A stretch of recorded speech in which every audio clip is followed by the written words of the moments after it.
वही इस शरीर में हो रहा है, और जो इस शरीर में हो रहा है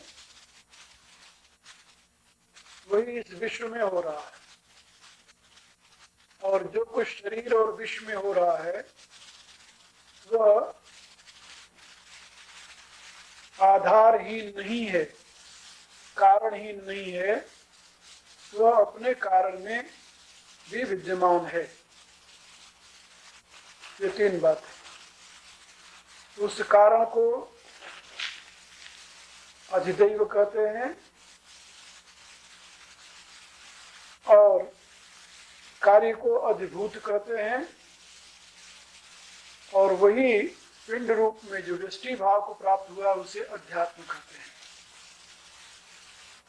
इसको आप एक दूसरे उदाहरण से समझ सकते हैं। आँख, रूप और तेज। आँख अध्यात्म है। आँख जिस दृश्य को देख रही है वो अधिभूत है, और आँख जिससे देखने की शक्ति प्राप्त कर रही है, और ये सारा दृश्य जगत जिससे सत्तावान हो रहा है, आँख और रूप, इन दोनों का जो कारण है उसको अधिदैव कहते हैं। बड़ा अच्छा उदाहरण है, इसे आप लोग समझ गए होंगे। जो तत्व आँख में है वही तत्व रूप में है, और आँख और रूप में जो तत्व है वह कहाँ से है? उसके कारण रूप तेज से है। तेज के अभाव में न तो आँख का अस्तित्व रहेगा और न तो रूप का अस्तित्व रहेगा। इसलिए तेज जो है वही मूल है, दोनों का स्रोत है। यहाँ पर तेज अधिदैव है, आँख अध्यात्म है, और दृश्य सारा अधिभूत है। अब जो हमारे शास्त्र हैं, जब किसी विषय का विवेचन करते हैं तो ये तीनों स्तरों पर करते हैं, और इनको वैदिक विज्ञान अविभाजित तत्व मानता है, जिसको इंडिविजुअल कहते हैं। यानी इसको अलग अलग नहीं किया जा सकता। कोई ऐसी रेखा नहीं है जहां खींच दी जाए और बता दी जाए ये तो इतना अध्यात्म रहा और यहां से अब ये अधिभूत शुरू होगा और यहां जाकर अधिदैव हो जाएगा। ऐसी रेखा नहीं खींची जा सकती, क्योंकि जब आप अध्यात्म की बात करते हैं तो अधिभूत से वो भिन्न नहीं होता। जैसे आपकी दृष्टि में ये सारा विश्व दृश्य है, वैसे दूसरे की दृष्टि में आप भी तो दृश्य हैं। ये समझ रहे हैं? जैसे आपकी दृष्टि में अन्य दृश्य हैं, ऐसे अन्य दृष्टियों में आप भी दृश्य हैं। तो व्यष्टि और समष्टि यानी जगत और जीव, व्यक्ति और समाज, ऐसे समझ लो। तो व्यक्ति और समाज को आप कैसे अलग कर सकते हैं, या संभव कैसे हो सकता है? इसलिए ये दोनों अविभाज्य हैं। जब व्यक्ति और समाज अविभाज्य है तो जिससे व्यक्ति और समाज प्रकट हुआ है, जिसकी अभिव्यक्ति है, जिसका मैनिफेस्टेड फॉर्म है, व्यष्टि एंड समष्टि, व्यक्ति और समाज, उससे वो अलग हो सकता है क्या? आप जरा कल्पना कीजिए, जिस अधिदैव की हम बात करते हैं ऐसी तो कोई रेखा नहीं खींची जा सकती कि यहां तक अधिदैव है, इससे आगे अद्भुत हो जाता है। कहीं रेखा खींच सकते हैं? अद्भुत रूप में भी तो अधिदैव है, अधिदैव में भी तो अधिभूत विराजमान है। अधिदैव में अधिभूत किस रूप में है? कॉज रूप में। और अधिभूत में अधिदैव किस रूप में है? इफेक्ट रूप में। जब हमें कहते हैं कि घड़े से मिट्टी अलग है, तो इसका अभिप्राय ये क्या नहीं होता कि घड़े और मिट्टी में हम भेद व्यक्त करने के लिए कह रहे हैं? लेकिन क्या यह सत्य नहीं है कि मिट्टी घड़े के रूप में है और घड़ा मिट्टी के सिवा और कुछ नहीं है? तो इसी सत्य को समझने के लिए ये बात हमारे यहाँ शास्त्रों में बताई गई कि जब हमारी समग्र दृष्टि हो जाएगी ना, समग्र दृष्टि। समग्र दृष्टि माने जहां अधिभूत अधिदैव अध्यात्म का भेद मिट जाएगा।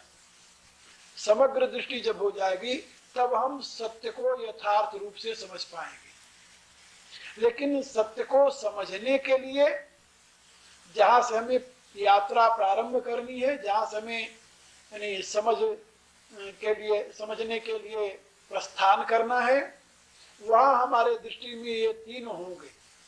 क्योंकि हम व्यष्टि भाव में हम जब कह रहे हैं तो ये व्यक्ति है, अब इसकी चाहे हम रेखा न खींच सकें कि हम कहाँ तक है, हम की रेखा यदि हम खींचने लगेंगे तो गायब हो जाएंगे।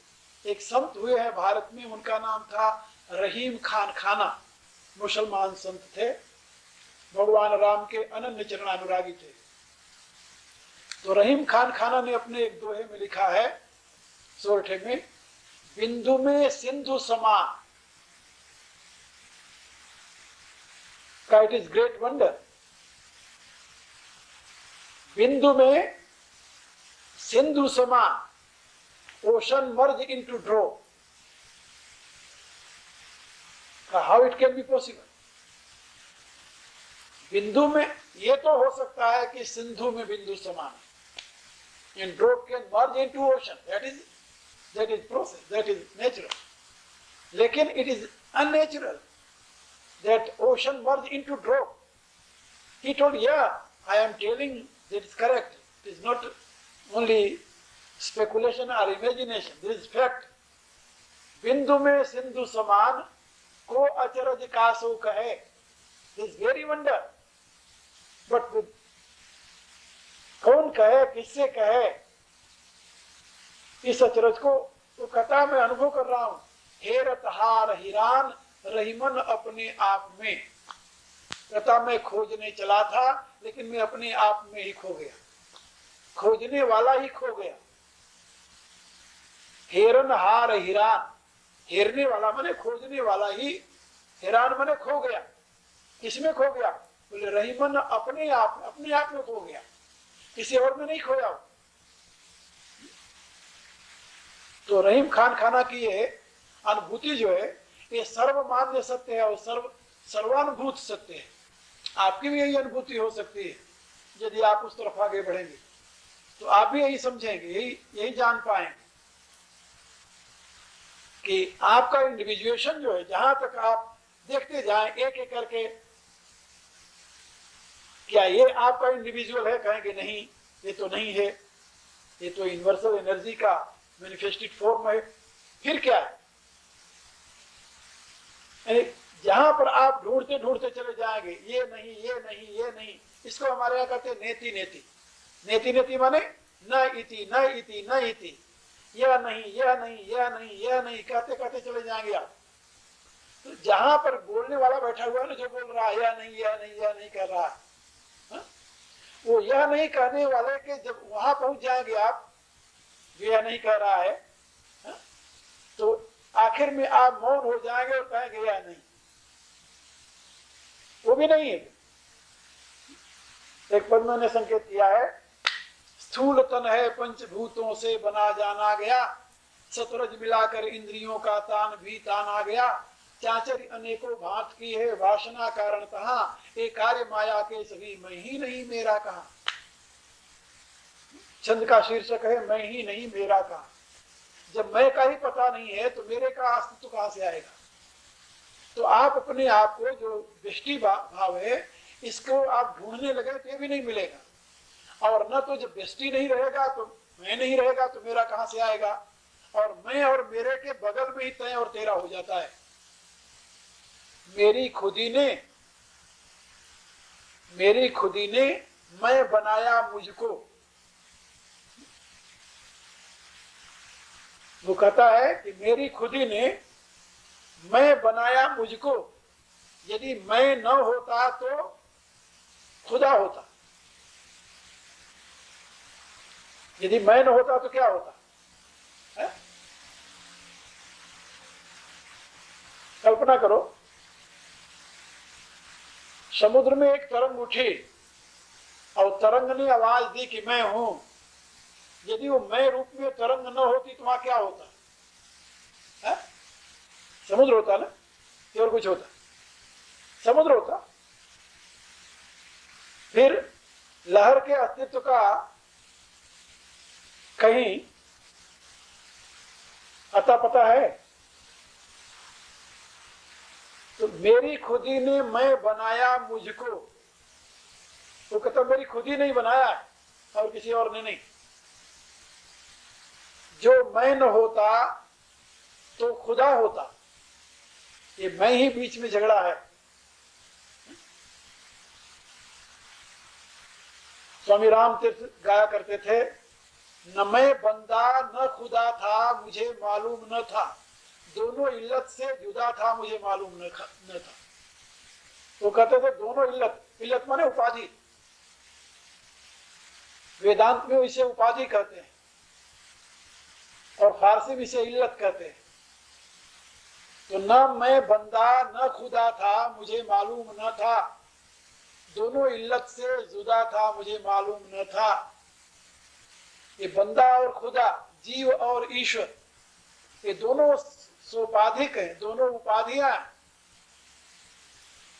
और इन दोनों उपाधियों से रहित जो है वही परम तत्व है।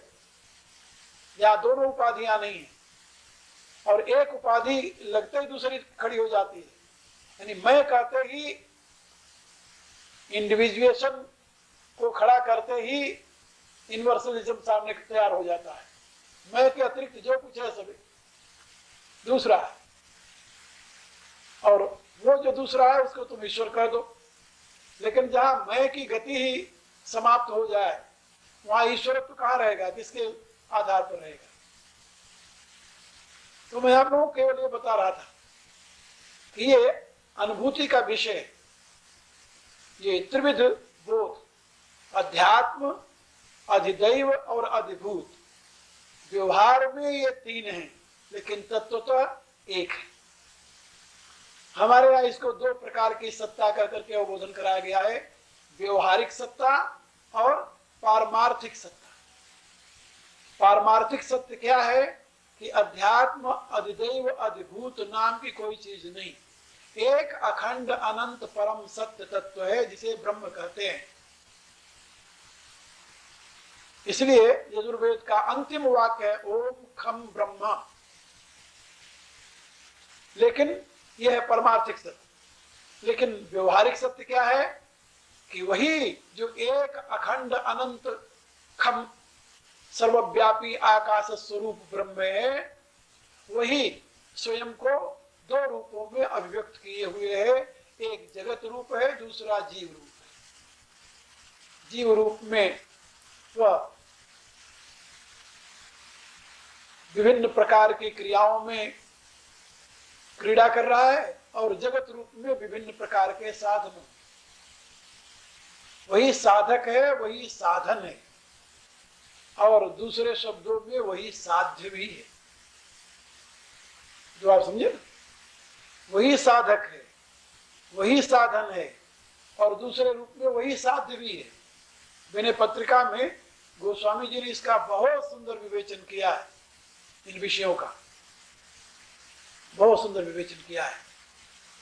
जैसे भगवान व्यास देव की रचनाओं में महाभारत और यानी ब्रह्म सूत्र है, ऐसे आप समझ लें, महाभारत और ब्रह्म सूत्र एक तो चरित्र से संबंधित है, दूसरा सिद्धांत से। ऐसे गोस्वामी जी की रचनाओं में रामचरितमानस और विनय पत्रिका है। ब्रह्म सूत्र की तरह विनय पत्रिका उनके सिद्धांत का एक ग्रंथ है, अमूल्य ग्रंथ है। लेकिन वो ग्रंथ है प्रार्थना दास्य भक्ति से युक्त, इसलिए उसका नाम विनय पत्रिका है। समस्त सिद्धांतों का सार है। तो उसमें उन्होंने बड़ी कुशलता के साथ इस रहस्य को उद्घाटित किया है कि साधक और साधन ये दोनों रूपों में वही साध्य की ही क्रीड़ा हो रही है। परमात्मा ही जगत है, परमात्मा ही जीव है। जगत और जीव के रूप में परमात्मा ही विभिन्न प्रकार की क्रियाएं कर रहा है। और रामचरितमानस में भी इसी सिद्धांत को उन्होंने अभिव्यक्त किया है, इसी सिद्धांत को। यहां तक कि जगत रूप में भगवान राम को देखिए, तुलसीदास जी लिखते हैं, विश्वरूप रघुवंश मणि करऊ वचन विश्वास। कहते मेरे वचनों पर विश्वास करो, ये विश्व जो है ये रघुवंश मणि का स्वरूप है। अग जग रूप भूप सीतावर, अग और जग, अग माने जग माने गतिशील, अग माने गतिहीन, जो गतिशील है जो गतिहीन है, दोनों चल और अचल, ये दोनों सीतापति का स्वरूप है। और इसी को दोहे में उन्होंने कहा, जड़ चेतन जग जीव जत सकल राम में जानी। वो कहते हैं जड़ और चेतन दोनों राम है, राम के सिवा और कुछ नहीं। जैसे मैं समझा रहा था ना, व्यष्टि और समष्टि ये दोनों उस यानी अध्यात्म और अद्भुत दोनों अधिदैव की अभिव्यक्तियां हैं। इसी बात को तुलसीदास जी कह रहे हैं, जड़ चेतन जग जीव जत सकल राम में जानी, सबके पद बंधन करऊं सदा जोरि जुग प्राणी। निमग्न है अपने प्रभु के यथार्थ लीला के दर्शन, हर एक अवस्था में हर एक स्थिति में प्रभु की क्रीड़ा को देख रहे हैं। इसीलिए उनके हृदय में किसी भी क्रीड़ा के पात्र के प्रति किंचित मात्र भी न तो घृणा है और न तो उपेक्षा है। बड़े आदर के साथ सभी पात्रों को प्रभु की लीला के पात्र समझ करके प्रभु के ही स्वरूप में उन्हें स्वीकार करते हैं। सी राम में सब जग जानी, सारे जगत को उन्होंने सीता और राम में देखा, क्योंकि प्रकृति और पुरुष, जैसे कल मैंने बताया था कि प्रकृति पुरुषमय जगत है, प्रकृति सीता है, पुरुष राम है। सी राम में सब जग जानी, करऊ प्रणाम जोरि जुग प्राणी। इसलिए सबको नमस्कार करते हैं। वो कहते हैं मेरे राम के सिवा, सीता के सिवा कुछ है ही नहीं दुनिया। ये उनकी दृष्टि है जगत के प्रति और जीव के प्रति। वो कहते हैं जीव जगदीश से भिन्न कैसे हो सकता है, उससे अलग उसका अस्तित्व कैसे हो सकता है। प्राण प्राण के जीव सुख के सुख राम, का राम तो जीव के जीव है। जीव किससे? का राम से। जो जीव का जीव है वो उससे भिन्न कैसे हो सकता है। उन्होंने अपने सिद्धांत को व्यक्त करते हुए कहा, जिम्मी घट कोटि एक बिछाई, कहा ये तो यह न अधिक रघुबीर बड़ाई, कहा ये रघुनाथ जी की महिमा नहीं है, ये तो स्वभावतः है। जिम्मी घट कोटि एक बिछाई, करोड़ों घरों में यदि पानी भर दिया जाए तो एक ही सूर्य करोड़ों घरों में दिखाई देगा, तो करोड़ सूर्य नहीं हो जाएंगे। जैसे करोड़ घरों में रहने से करोड़ प्रतिबिंब पड़ने से करोड़ सूर्य नहीं हो जाता, सूर्य एक ही रहता है। ऐसे तुलसीदास जी कहते हैं अनंत मस्तिष्कों से अभिव्यक्त होने वाली चेतना वह परम चैतन्य एक है। ये अनंत घड़ों में दिखाई देने वाला जो प्रतिबिंब है वही जीव कहा जाता है, और जो बिंबी है वो ईश्वर कहा जाता है, राम कहा जाता है। ये तुलसीदास का सिद्धांत है और ये अनुभूत सिद्धांत है। इसके लिए तर्क की जरूरत नहीं, अनुभव की जरूरत है। इसके लिए तर्क की, रीजनिंग की इसकी जरूरत नहीं है। ये तो अनुभव करने की जरूरत है, इस रास्ते पर आगे बढ़ने की जरूरत है और देखने और जानने की जरूरत है। ये तुलसीदास जी का कथन है। सारी रामायण का सार उन्होंने इसी बेस के ऊपर राम कथा के माध्यम से समझाया है। और उन्होंने ये कहा कि जिन्होंने इस सत्य का अनुभव नहीं किया का उनको उतर करने की जरूरत नहीं है, उनको आदर पूर्वक सुनना चाहिए। जिन्होंने इसका अनुभव नहीं किया उन्होंने कहा उनका कुतर करना व्यर्थ है, ये कुतर का विषय नहीं है। कहा यदि कुतर करे तो उन्होंने कहा कि यही ते उपाय करी जे शंका, मोहिते अधिकत जड़ मतिरंका का इतने पर भी यदि कोई शंका करे तो मेरे से भी अधिक ना समझे और मैं क्या कर सकता। ये उनका कथन था, क्योंकि विनम्रता की वो प्रतिमूर्ति थे, इसलिए सबसे कहते थे सबसे कम समझ दुनिया में किसके पास है, कहते थे मेरे पास। ये उनकी मान्यता थी कि दुनिया में सबसे कम समझ वाला कौन व्यक्ति है। वो जानते थे ना सर्वत्र तो उनके राम विराजमान है, कहा तो उनके रूप में राम नहीं है, कहा है, लेकिन वहां पर तो राम अहम के माध्यम से झांक रहे हैं, इसलिए वहां सबसे छोटी छोटी यानी ज्योति है, ऐसे आप समझ लें। तो अपने उस माध्यम को सबसे छोटा वो मानते हैं जिस माध्यम से उस चेतन का प्रकाशन व्यक्त हो रहा है। तो स्वीकार करते हैं कि ये तो जो मैं बोल रहा हूं ये मैं नहीं, मेरे पीछे मेरे राम ही बोल रहे हैं, लेकिन बोलने का माध्यम बहुत छोटा है, बहुत तुच्छ है, इसलिए माध्यम का दोष है, इसमें मेरे राम का दोष नहीं है, ऐसा उनका कथन है। और रामायणी कथा में सर्वत्र उन्होंने अपने प्रभु की महिमा को, अपने प्रभु की सत्ता और महत्ता, ये दो चीजें उन्होंने बताई, सत्ता और महत्ता। एक बात और आप लोगों को बताऊं, सत्ता का अवबोधन महत्ता से होता है, यदि महत्ता न हो तो सत्ता का अवबोधन नहीं हो सकता। सत्ता और महत्ता में क्या अंतर है? जैसे इलेक्ट्रिसिटी और प्रकाश, बिना प्रकाश के आपको विद्युत का बोध हो सकता है क्या? नहीं हो सकता। प्रकाश क्या है? महत्ता है। और प्रकाश का जो सोर्स है, प्रकाशक जो है, वो सत्ता है। ये सत्ता और महत्ता का भेद है। तो तुलसीदास ये मानते हैं कि ये सारा विश्व जो है ये सब महत्ता है, ये सत्ता नहीं, ये सत्ता की महत्ता है। एक बार हम लोग जब अध्ययन करते थे तो रामलीला देखने का बड़ा शौक था, तो जल्दी जल्दी पढ़ रहे थे, गुरुजी देख रहे थे दूर से, तो देखा कि आज ये उनका साथ मन नहीं लग रहा, क्या बात है? तो उन्होंने ऐसे पूछा एक से, बबुआ क्या बात है, आज बहुत जल्दी जल्दी पढ़ाई हो रही है। तो हमारे एक साथी ने कहा, गुरुजी रामलीला देखने जाना, इसलिए तो पाठ जल्दी जल्दी याद कर रहे हैं। उनका रामलीला देखने जाना? कहाँ देखना रामलीला? रामलीला देखने कहाँ जाना?